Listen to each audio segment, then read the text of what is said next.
miniature painter. I first started painting miniatures about 30 years ago when I was a kid, mainly back then as a D&D painter, and I accidentally started again about 2 years ago when I needed some miniatures for a photo shoot. I was like, hang on, I can do that, and I started painting again. Just wanted to talk today about why I paint. When I got asked to do this talk, I was like, hang on a minute, why exactly do I do this? And why do I do it the way I do it? I want to talk today about a bit of philosophy about why I paint things the way I do, and about the colours I use and how I approach painting things. I was going to do a bit of a paint at the end, but my camera just will not connect to my Mac today, so I'm afraid you won't get to see me daubing any paint on anything today. Let me just see if this is working. I don't know. Sorry, just bear with me a moment while I mess around with my phone. Right, so yeah, I paint miniatures, and I don't paint them in a particularly smooth style. I try and approach things in a bit more of an artistic sort of way. So if I just go through some of my images here, I tend to try and sort of introduce more interesting colours into my miniatures, and paint in a more sort of artistic way, possibly. You could say it's to cover up for my inability to blend things properly, but let's just pretend it's artistic.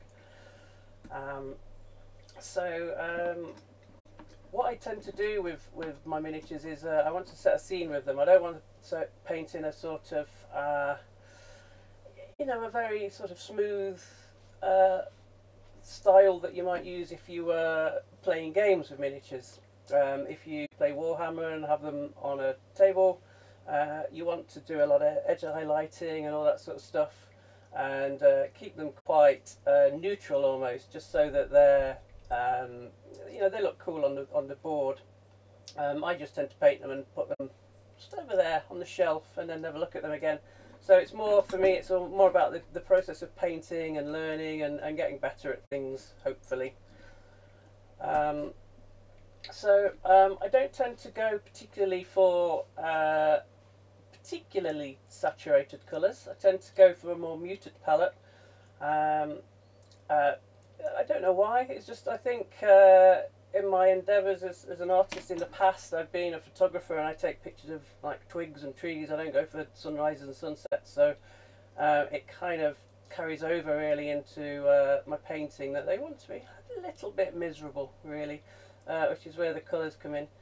Someone described me as a bit of a colour smuggler recently, so I do tend to get colours in there and use them where they're perhaps not expected. So this guy here's got reddish armour, but I like to think he's got some reflections going on, and add these sort of greens and turquoises and things just to make it a bit more lively, really, a bit more interesting to look at. And even painting Warhammer figures like this, I like to introduce a bit more interest to it, and here I've got some lighting on his boots there and his lower half, and on his sword, some sort of greenery from whatever's around him, the trees possibly reflecting onto his sword, rather than just painting it in a very sort of stark way. Something else I like to do is, again, it's about setting the scene really, is really go for it with betas and setting up a premise of where the guy is. So this is an actual concrete block on here that he's sat on, and it's all painted up. I thought that kind of reflected his sort of the way he is, and it's that kind of industrial, decayed look.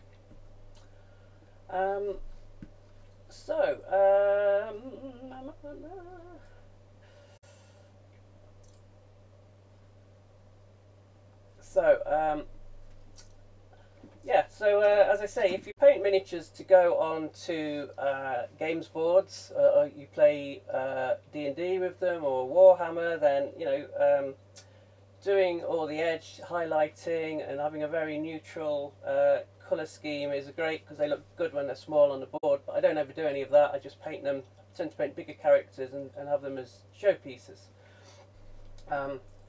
So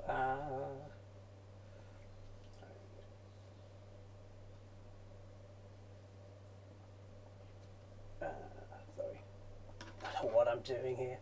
Yeah, so I know what I'm doing. I know what I'm doing. Don't worry, don't worry. So yeah, this sort of style of painting is this where everything is highlighted to the max. Every edge highlights on there, but the lighting scheme's very much like it's, you know, a wet weekend in Wigan midday, and there's no sort of there's no particular light sources coming from it. It's quite flat. Again, great for gaming, but not really what I'm after. And images like this as well, miniatures like this, superb, and fair play to people who can blend to within an inch of the life like this and produce these very smooth images is great, and it's brilliant if you want to go and win a Golden Demon and paint in that style, but I don't think I've got either the patience or the skill, or perhaps even the desire to paint this way. Sort of influences that I tend to have are people like Craftworld Studio. These guys are quite phenomenal and a big influence on me. And what I tend to do is I tend to look a lot at what other people are painting, the sort of stuff that they're doing, how they're doing it. And I'm blessed with insomnia, so I do spend a fair amount of time lying about, looking at other people's images and really analysing what they're doing and why they're doing it. Craftwood, I also like to look at something, well, I like that, but I wouldn't do that. So these guys are very colourful, definitely more colourful than I am, miniature painting wise. They use a lot of purples in the shadows, which I like to do as well, but they're very painterly, so they're very daubey on there, quite really free with their colours, and it's really good to analyse. I think analyse images of people's miniatures, see what they're up to, and take that away, and if you want to use it. And equally, if you look at miniatures and think, well, I don't really like that style of miniature, you know, bring that into your work. Why don't they do that? Why doesn't that work for me? Why don't I like that? And I think with miniatures it's a bit like guitar players. You know, you get these people, they're often like 13 these days, who can play amazing arpeggios, and they can run up and down fretboard at 200 miles an hour, and every note is utterly perfect, but it's not really much fun to listen to. It's you know, it's all very technically skillful, but you know, I prefer a riff that's got something about it, some life to it. I think that's where I am with miniature painting, is just getting that sort of clunky riff of a paint job. I can't remember how I did this. There we go. So I study various people and really look at what they're doing, and even if I'm not going to paint that way myself, I get ideas from them and look at how they're painting things. So this guy here is amazing, and he does a lot of stippling, and it's very fine detail, but I love his colour palettes as well. So also looking at colour palettes and how people do that, you know, how they apply their colour and what makes it interesting. This guy's quite dark, so his skin tones are very dark. He's got so much detail. Something that I tend to do is he's got a lot of detail in his metal, so he'll add reflections. It's not just grey, you know, so we tend to put a grey wash down. What I tend to do is do the layers of the grey colours and then put orange or blue or green washes over the top of that to just give it that bit of depth as well. And something I also love to do is this sort of directional light. So it's a fancy world, so who knows what's going on here. It's got this you know, this green tone from the side there, which is just lighting the miniature up from that side, and it just gives it that much life that if you were just painting it, you know, like a wet weekend in Wigan on a Wednesday afternoon, it would be pretty flat an image. If there's any more, and yeah, I'm definitely never going to be David Soper. I'm not sure any of us are ever going to be David Soper. But you can also take away things from looking at miniatures in a style that you don't particularly paint. So yeah, I'm never going to do blends quite like this. I might fluke it out one day and do one, but unlikely. But I like the way that David uses these colours in his shadows and even in his highlights. So you know, even though the skin here is green-ish, it's got these sort of pinks in it and blues, and it's a really cool way to just bring that extra life to your miniature, to add extra glazes over the top of your main colour to just get that just depth and interest in your miniature paintings.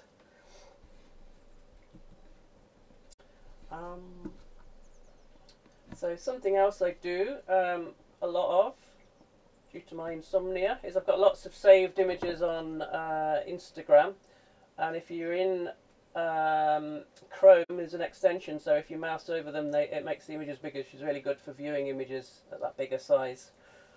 And again, I just tend to look at a lot of these and just figure out what's going on with this. Why is this good? Why is this not good?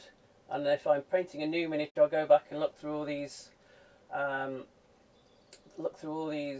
images that I've got saved, and look at why, you know, what will work, why they're working, what will work on a miniature I'm going to paint. I wouldn't say I'm ripping them off, but I'm definitely looking at their colour palettes, looking at how things work, and what they're doing that's better than me. Anyway,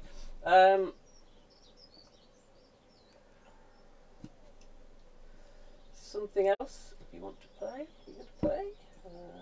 Yes, you are. I store a lot of images on Pinterest as well. So what I think a great thing, so a lot of miniature painters tend to be very miniature painting orientated. They'll look at other miniature painters and go, oh, that's cool, I'll paint like that. But I think a really great thing to do is to look at other forms of art. So painters are better than those guys, aren't they? They actually paint, they don't just daub it on bits of plastic. So it's great to study what other people are doing painting wise, and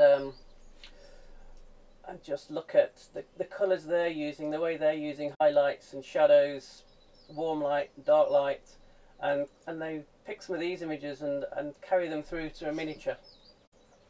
As I was saying, I was going to be painting some miniatures today, but my camera doesn't work. So I'm just going to talk you through the miniature I was going to paint and why I was going to paint it like I was going to paint it. Here we are.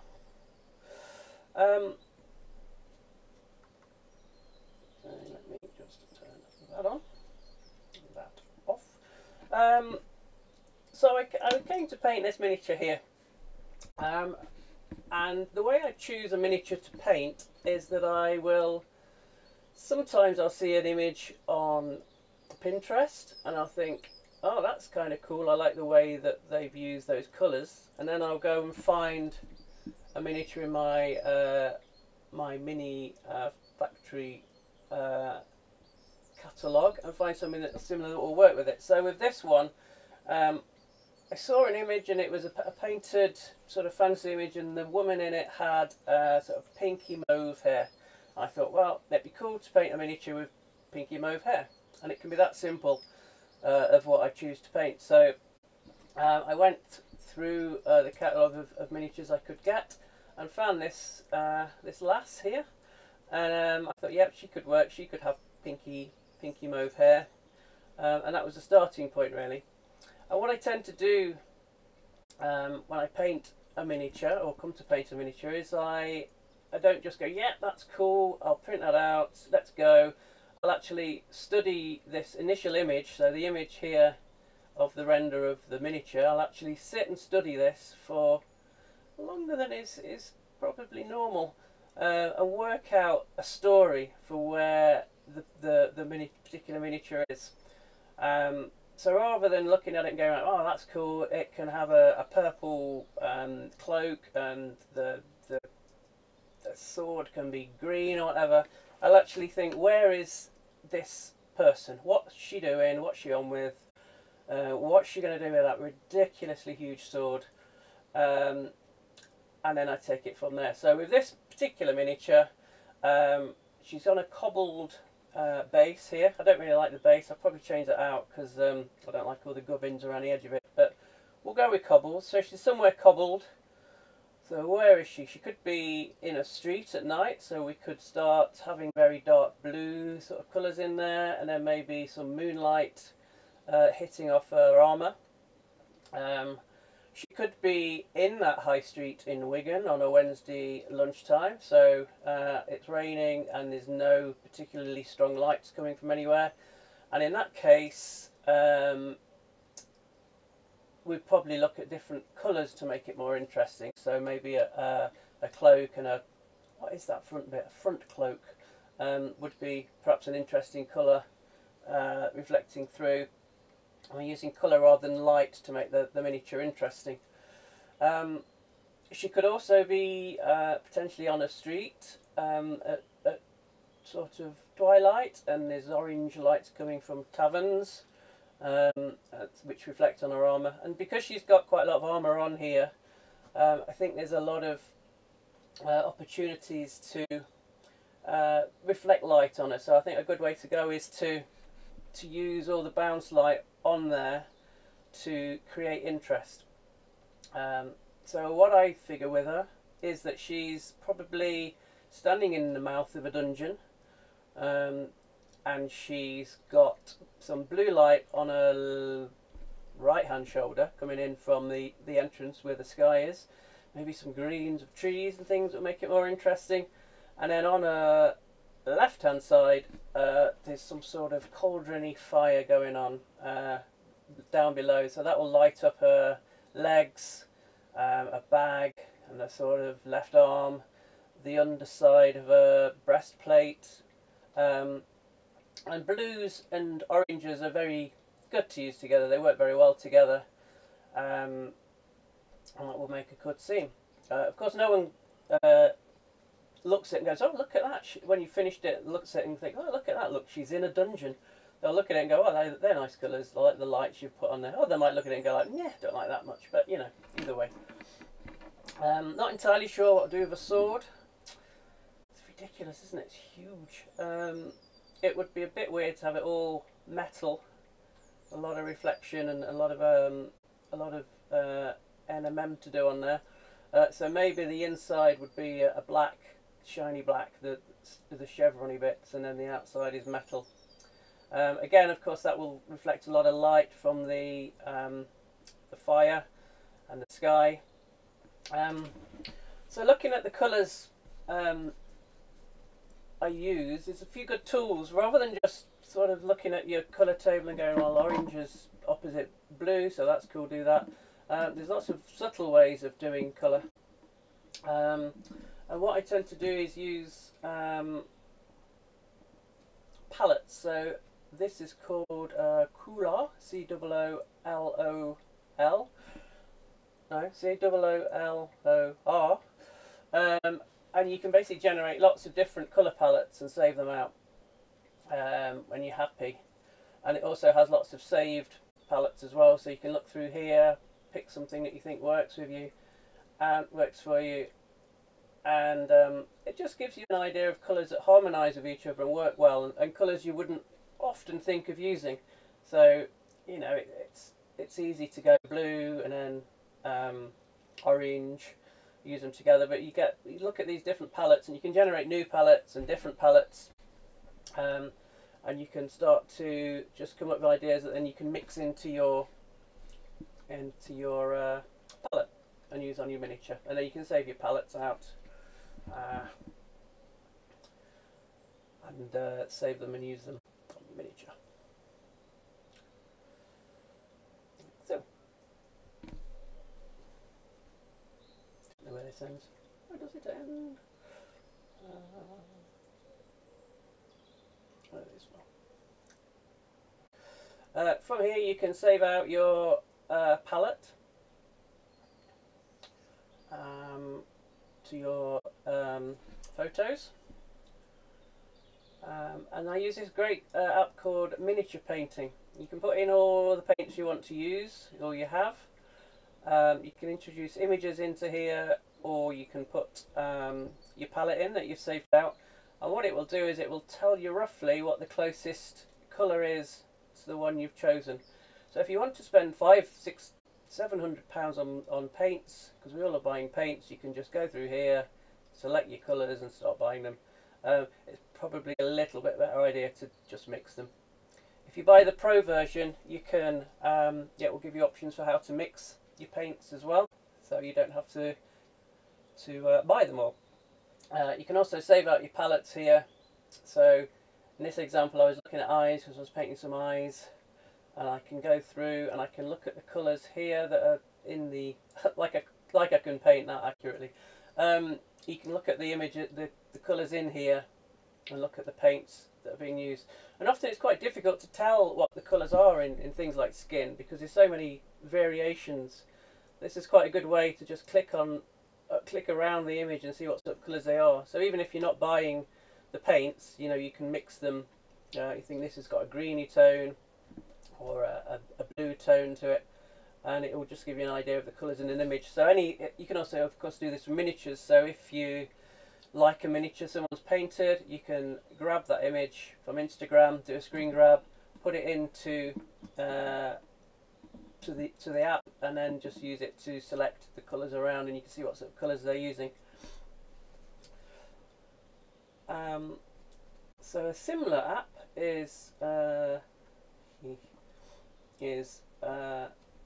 this one, which I can't remember what it's called, but there's quite a few of these different palette creating bits of software. There's also the Adobe one that I use on my Mac, and it'll let you just try out different colour combinations and give you palette ideas that you can then tie in with your miniature. So you know the colours are going to work together because they're, you know, recognised triads or various colour formulas.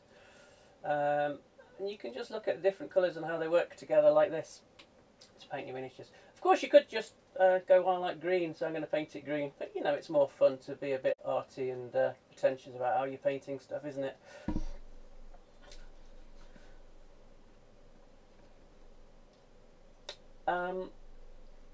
And again, you can save these palettes out and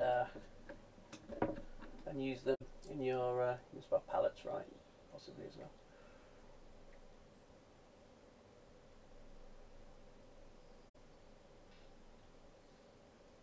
From there again, you can either save the image on your computer and use it that way, or actually put it into the Miniature Painter app and look at the colours there and keep a reference to them. So what I would do then, what I would do ideally is show you me painting the miniature. Here it is. Where are we? So this is the lady. My camera's dead, so I can't show you. But what I would do with this, I'll explain what I was going to paint. I'll start painting in the base coats first. So we're starting with a mauvey pinky head. I start doing this pink, but I think it needs to be more mauve than that. A lot of people will lay down base coats all over and get an idea of what you're going to do then and work into them from there, but I don't tend to do that. What I do is I'll pick a certain area which I think is the most important area, and I will paint that up as well as my skills will allow. I'll start off quite roughly, so I'll start off daubing some colour paints on. So here I'd start with her breastplate, and what I want to do with that is I want to focus the light from that breastplate onto her face, because that's the most important bit. So the bit you really want to focus on is the area around her face and that breastplate. And using the blue light that we'll have coming from this direction, I'd start to paint the blue reflective light on the top of a breastplate and a shoulder part, and then just look at other bounce lights. So underneath the breastplate, without painting, this is odd, isn't it? I'd start putting some reds in here just reflecting the light that's coming up from the floor. I really just start to refine that and look at some secondary and third colours as well. Something I really like to do, and I should really get out of the habit of doing it all the time. On the this guy that I recently painted, this Space Marine. It's really hard to get where it is. I got really close to not putting any purple in the shadows. I was like, yes, I've made it. I've not done it. And then right near the end, I was like, I think he might just need a little bit of purple on his shoulders there. And I relented and got the purple paint out. So something I tend to do is get purples into the shadows quite a bit. And if you paint your shadows just black, it can be a bit dull really. So getting those secondary blues or reds, even greens into your shadow areas just really just builds the miniature up and gives it a bit more of a story and a bit more interest. So yeah, along with the reds on the breastplate, I'd probably start to put in a little bit of purple as well, and some green colours, because if she's got the light coming from the outside, there's trees that will reflect on the breastplate. So I don't want it to be super shiny, but I do want it to be reflecting colours. And I think that's where my idea of thinking about the story is important. So rather than just paint a miniature in isolation, just think about all the stuff that's going on around them. So in this one, you know, if there are trees and blue skies outside, they will start to reflect in a breastplate, on this huge sword. Even in her hair, we'll get some blue in it, and it will just give it that interest. And also, I think if you imagine that she's standing in front of a wall or a dungeon, where's the camera? That way. You know, some dungeon cave. The light from the fire is going to be reflecting light backwards towards her, so the back of her can have some sort of reds and blues in there as well. So it's really just a matter of building up that that interest and just layers of colour. And the way I would often do it is sometimes I'll just paint the areas quite plain, so I use greys and blues for the metal and make that look pretty good as a metal NMM. And then just build up with layers of washes for the oranges, the blues, the greens, and lay them on and just keep doing it gently to build up that colour. Another option is to, and this is quite scary, I did it on, which one did I do it on? Where is he? I don't know. This guy here. He's been on the shelf, so he's really dusty. Must be on the display case one day. This little gobbo here. With this guy, I totally painted him as he should be. So painted all his greens and browns and everything, and then you have to make the hairs on it. Jesus. To make the bold step of getting your airbrush out. So on this one, I got the airbrush and just lightly layered purple on one side of him, covering up all the lovely detail I'd painted on there, and then you have to go back in and just touch up those highlights where the purple is and bring the contrast up. With this one as well, I sprayed orange on this side, coming at him from this way, as a secondary light to again just give interest. It's quite scary to do because you basically painted it and it all looks lovely, and then you've got to go for it and spray it with orange or purple or other colours you're using. That's if you're more brave, that's a way of doing it rather than layering it, which is probably a safer option. Something else you can do is lay down your base colours first. So in the case of this lass again, what I could do is spray a directional blue light on this side to begin with before I do any main painting, and some red coming down from here, and that will just give you an idea of where your light sources are coming and hitting. So even if you paint over them afterwards, it will give you an idea of where light will roughly hit the coloured light. Something else I tend to do, if I've got it here somewhere, yeah, is, I haven't got it here, have I? No, I've got this one. Is use a torch and get your miniature and Not really work with that light on, but actually just shine your torch at the miniature. This one's a bit bright, and just take a photograph of that just to see where the light is hitting it, how it would work, and it will give you a pretty good idea of where to put your highlights and things. And also, be organised here. You can even, I've got one here, take my very important documents out of it, use something like a piece of plastic like this sheet, and also shine that on the miniature, and I can't do that. It will sort of give you some idea of how, I'm sure that's ever going to work on here, just give you some idea of how the light's going to hit it and the colours are going to work. And that's quite a good way of doing it also. If you've painted the miniature and you want to look at light afterwards, you can actually use some sort of coloured plastic to shine on there and give you an idea of how the light's going to hit it.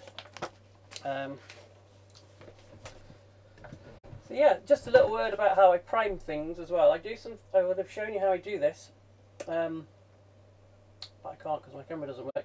But I tend to do it in two ways. So one way is this way. If this is going to be quite a light miniature, I do it in a light grey primer. I then use a black wash, like this one, enamel wash, and in the same way you do the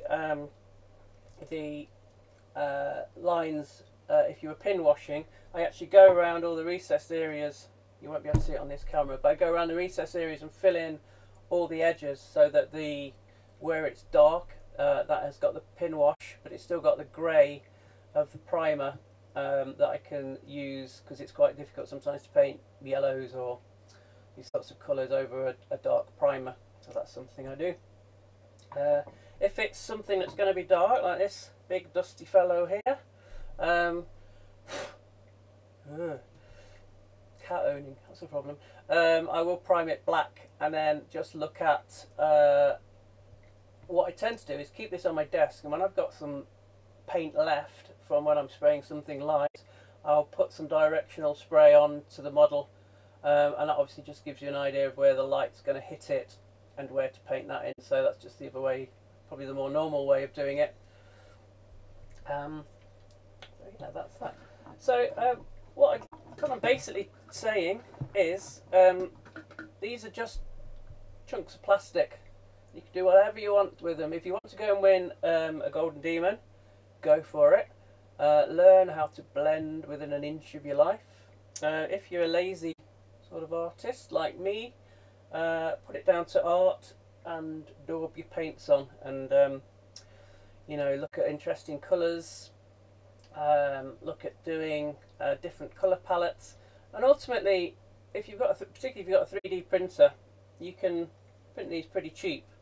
And something I certainly am prone to doing is you want everyone you paint to just be as good as it possibly can be. But I think there's a lot to be said for sometimes just going for it, trying different things. You know, paint it in black and white, or just choose 2 or 3 colours to paint with, and look how those colours interact with each other. But generally, don't try and get away from just doing really safe colour palettes. Look at using some software to generate some interesting colour palettes. Use those and put those into your miniatures. If it's dreadful and you want to use a miniature again, just get some IPA and dunk it in, and no one ever needs to see you've done it, and you can start all over again. And you know, they're just bits of plastic. You can paint them however you want. If you paint like me and don't paint in a heavy metal style, you'll be less popular, which is great. That's not great, is it? No. It's just what it is. So I'm sorry I didn't get to paint anything while I was here. Bit of a technology issue, but hopefully I've sort of explained how I go about picking colours and setting the scene for things. And I think something I think is very important, I think really is important, is this idea of setting the scene around your miniature. So think where the miniature is going to be, and think all the time about where the light's hitting it, what's going on around, how are those colours going to affect what's happening on your miniature. go mad a bit. It doesn't matter. It doesn't have to be totally realistic. So, you know, often I'll put extra bits of colour in. Or sometimes I'll have some blue on my brush and think, oh, that might be cool if I put it down here. And I'll try and harmonise it. So if it's pink in a hair here, I'll start to get some pink in a robe, whatever colour that's going to be. And just try and tie the colours in. Pick an area you focus on. So, you know, head is the most important part. If I went to town painting this ridiculous sword and it was the most important thing on there, then that would take the focus away from a face and a breastplate, which is kind of the bit you really want to be interested in. So choose also what we're doing. So if anyone's got any questions, do let me know. Running for me.